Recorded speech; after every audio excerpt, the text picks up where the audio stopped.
তমলুক সাংগঠনিক জেলার হলদিয়ায় কার্যকর্তা সম্মেলন ও সংবর্ধনা সভায় অংশগ্রহণ করলেন বাংলার রাজ্য বিধানসভা বিরোধী দলনেতা শুভেন্দু অধিকারী। পুষ্পার্ঘ্য নিবেদন করছেন। ভারত মাতা কি, ভারত মাতা কি, বন্দে মাতরম, বন্দে মাতরম, বন্দে মাতরম।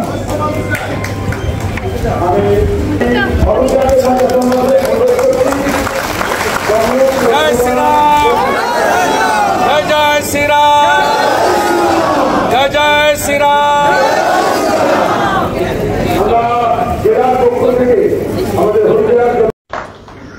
भारत माता की, भारत माता की जय श्री राम। समवेत भद्रमंडली आमार सहकर्मीबृंद, आमी प्रथमेई आपनादेरके नतमस्तके कृतज्ञता चित्ते आमार अंतरेर अंतःस्थल थेके कृतज्ञता एवं धन्यवाद ज्ञापन करी যে এই সদ্য যে নির্বাচন এবং তার ফল যে গত 4 জুন এসেছে, আপনাদের নিরলস প্রচেষ্টা, লক্ষ্যভেদের মতো লক্ষ্যে স্থির থেকে আপনারা প্রায় ৭৯,০০০ ভোটে 7টা বিধানসভা কেন্দ্রেই পার্টি তথা প্রার্থীকে আপনারা এগিয়ে রেখেছেন। তার জন্য আপনাদের এবং আপনাদের মাধ্যমে বুথের সমস্ত কর্মীদেরকে আমি আমার অন্তর থেকে প্রণাম নিবেদন করি। আমি প্রথমেই বলে নিই, আমরা খুব বড় করে বুথ সভাপতি, পোলিং এজেন্ট, গত পঞ্চায়েতে জেতা এবং প্রতিদ্বন্দ্বী প্রার্থীদের নিয়ে দাড়িবেড়িয়া মন্দির প্রাঙ্গণে একটি বড় ধন্যবাদ জ্ঞাপন সভা আমরা জুন মাসে এবং জুলাই মাসে করার জন্য 3 বার প্রচেষ্টা নিয়েছি। প্যান্ডেলের কাজও সমাপ্ত হয়েছে, কিছু অর্থেরও ক্ষতি হয়েছে, কিন্তু বর্ষার জন্য যেহেতু মাঠটি আমাদের কর্দমাক্ত হয়ে যায়, আমরা ওখানে করতে পারিনি। সময় চলে যাচ্ছে, আমাদের ঘর গোছানোর সময় সমবেত আমাদের একাত্মতা, সম্পৃক্ততা আরো সুদৃঢ় করার সময়ে আসন্ন। আমাদের রাজনৈতিকভাবে তথা ভারত মাতার অন্যতম প্রদেশ পশ্চিমবঙ্গকে বাঁচানো এবং পশ্চিমবঙ্গকে ভারতের মধ্যে টিকিয়ে রাখার শেষ সুযোগ আসন্ন।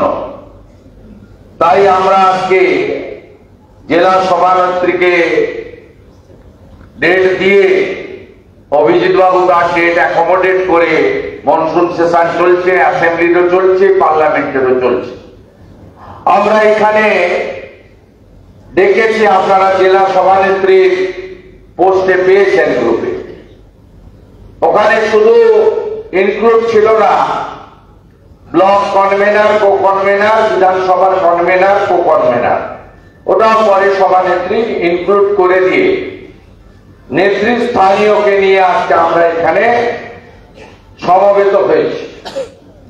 আমি মঞ্চে যারা আছেন তাদের মধ্যে সভানেত্রী, জেলার বিধায়িকা শ্রীমতী তাপসী মণ্ডল মহোদয়া, আমাদের প্রাক্তন সভাপতিগণ রয়েছেন, সম্মানীয় তপন ব্যানার্জি, সম্মানীয় মলয় সিনহা, সম্মানীয় আমাদের প্রদীপ আছেন না আছে, তাদের ধন্যবাদ জ্ঞাপন করি।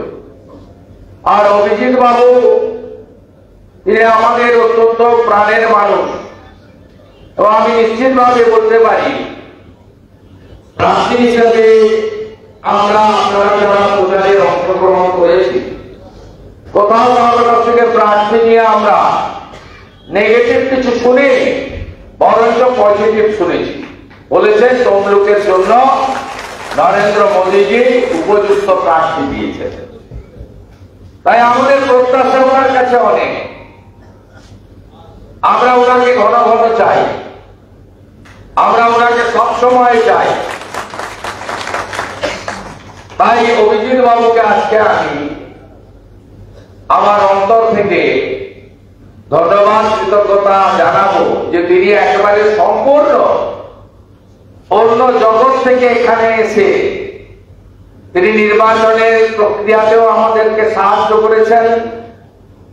গণনার দিনও তার অত্যন্ত উল্লেখযোগ্য ভূমিকা ছিল এবং পরবর্তী সময়ে তিনি যতটা পেরেছেন আসা যাওয়া করেছেন, কারণ তার সংসদে অনেক রকম কাজ এবং প্রথমটা জানা বোঝা ইত্যাদির দরকার আছে। আমার বিশ্বাস 12 তারিখে সংসদের মনসুন সেশন শেষ হয়ে গেলে আমরা অভিজিৎ বাবুকে ফুল ফেজে এখানে পেয়ে যাব এবং অভিজিৎ বাবু শুভেন্দু অধিকারী যিনি 2বার সাংসদ ছিলেন তার থেকেও জনপ্রিয় সাংসদ আগামী দিনে হতে পারবেন, এটুকু আমি তার কাছ থেকে আশা করি।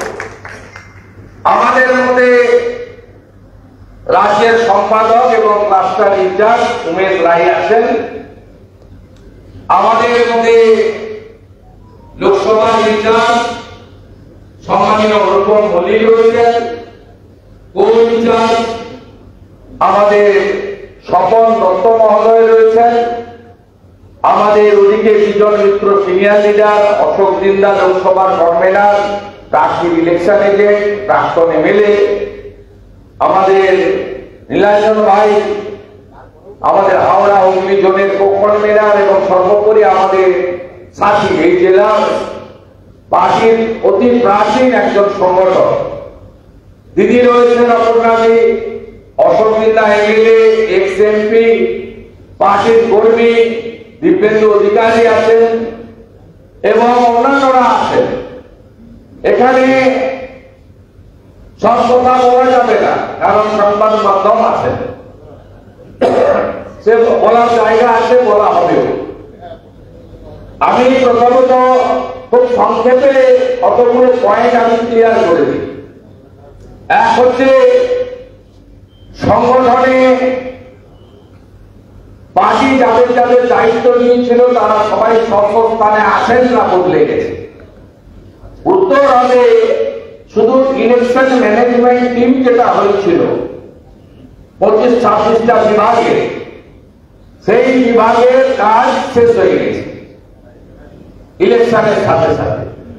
বাকি 600 স্থানে আছেন আপনারা, বুথ সভাপতি, অঞ্চল কনভেনার, মন্ডল সভাপতি, মোর্চা, ব্লক কনভেনার, কো-কনভেনার, বিধানসভার কোর কমিটি, জেলার কোর কমিটি, জেলা কমিটি, মোর্চা, অর্থাৎ আপনারা স্থানে বিরাজমান।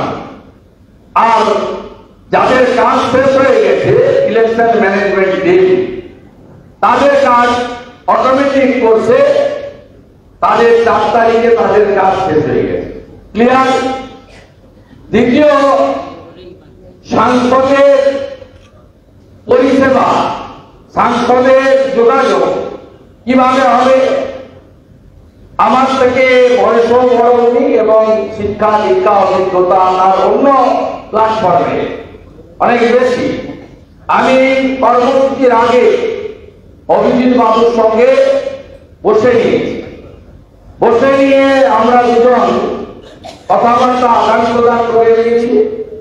যেভাবে 2009 থেকে সাংসদ অফিসগুলো অ্যাক্টিভ ছিল, শুধু কোলাঘাটের অফিস বন্ধ হয়েছে, নন্দীগ্রাম, তমলুক, দুর্গাচক 3টে অফিস ফাংশন ছিল, ফাংশন থাকবে এবং সাংসদের কাছে আপনাদের কাউকে গাড়ি ভাড়া খরচ করে কলকাতা বা কোথাও যাওয়ার দরকার হবে না। ওখানে আপনাদের আপত্তি, আপনাদের সার্টিফিকেট, আপনাদের যা যা রিকোয়ারমেন্ট সেগুলো বলবেন, স্টাফরা সেটা গ্রহণ করবেন। মোটামুটি কোনো বিশেষ কাজ না থাকলে, পার্টি বা লোকসভার কোনো অ্যাসাইনমেন্ট না থাকলে, শনি রবি দুটো দিন অর্থাৎ মাসে 8টা দিন সাংসদ মহোদয় তার নির্বাচন ক্ষেত্রে দলীয় কার্যালয় এবং সাংসদ কার্যালয় মিলেমিশে তিনি মিট করবেন, কথা বলবেন, দেখবেন। কর্মসূচির ক্ষেত্রে পার্টির পক্ষ থেকে যে কর্মসূচিগুলো ওনাকে দেওয়া হবে, উনি ওনার ডেট এবং টাইমে সেই কর্মসূচিগুলো অ্যাকোমোডেট করবেন, চেষ্টা করবেন যতটা পারা যায়। অনেক সময় ওয়ার্কিং ডেতে বা পার্লামেন্ট চলাকালীন বা উনি স্ট্যান্ডিং কমিটিতেও যাবেন, সেই দিন যদি আমাদের কর্মসূচি প্রদেশের নির্দেশে করতে হয় বা আমাদের আর্জেন্ট পড়ে যায়, সেদিন ওনার পক্ষে ইচ্ছা থাকলেও থাকা সম্ভব নয়। তাই পার্টির কর্মসূচি জেলা প্রেসিডেন্ট, লোকসভা কনভেনার এবং লোকসভার ইনচার্জ তারা সাংসদকে জানাবেন, তিনি সেটা অ্যাকোমোডেট করবেন। এর বাইরেও সাংসদ হিসেবে ওনার প্রতিষ্ঠান এবং ব্যক্তির সঙ্গে সম্পর্ক ওনার কাজ তিনি জানিয়ে যাবেন। সেক্ষেত্রে তার যা কর্মসূচি আছে অন্তত একদিন আগে জেলাতে জানিয়ে দেওয়ার ব্যবস্থা হবে। একটি অরাজনৈতিক সহকর্মী থাকবে, তিনি কর্মসূচিটা আগে জানিয়ে দেবেন। তার ফলে আপনি মন্ডল বা অন্য নেতৃত্ব আপনারা পেয়ে যাবেন, সাংসদ আপনার এলাকায় আসছে এই সূচি এবং কর্মসূচি। দলের কর্মসূচিকে প্রাথমিকতা দিয়ে দলের বাইরেও সাংসদ হিসেবে, জনগণের প্রতিনিধি হিসেবে তার যে কাজের সুযোগ করে দেওয়া উচিত, এটা আমাদের সকলকে মাথায় রেখে করতে হবে।